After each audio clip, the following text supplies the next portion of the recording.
of our nation and its diversity.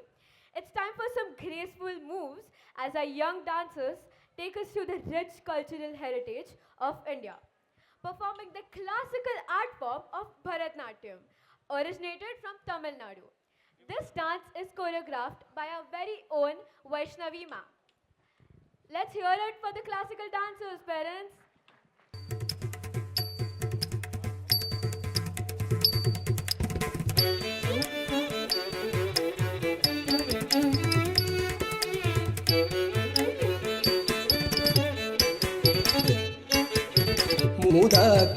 मुदाकरातमोदकं सदा विमुक्तिसाधकं कलाधरावतंसकं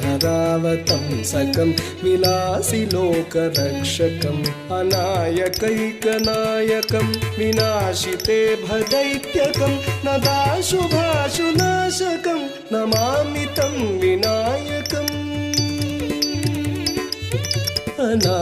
अनायकैकनायकं विनाशिते भदैत्यकं नताशुभाशुनाशकं नमामि तं विनायकम्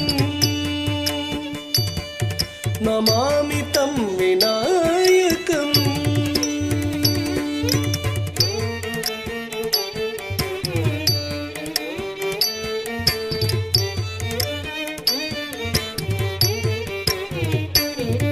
न तेतरातिभीकरं न मोदितार्कभास्वरं न मत्सुरारिनिर्जरं न ताधिकापदुद्धरं न तेतरातिभीकरं न मोदितार्कभास्वरं न मत्सुरारिनिर्जरं न ताधिकापदुद्धरं सुरेश्वरं निधीश्वरं गजेश्वरं गणेश्वरं महेश्वरं तमाश्रये परात्परं निरन्तरम्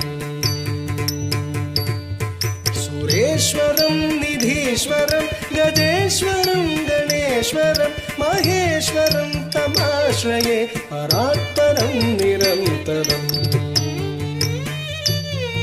परात्परं निरन्तरम्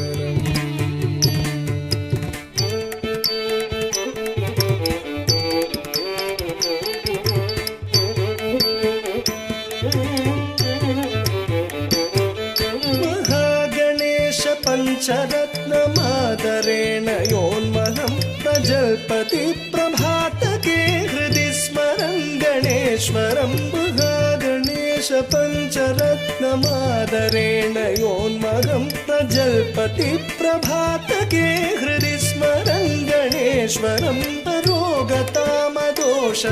सुसाहितीं सुपुत्रतां समाहितायुरष्टभूतिमभ्युपैति सोचिरा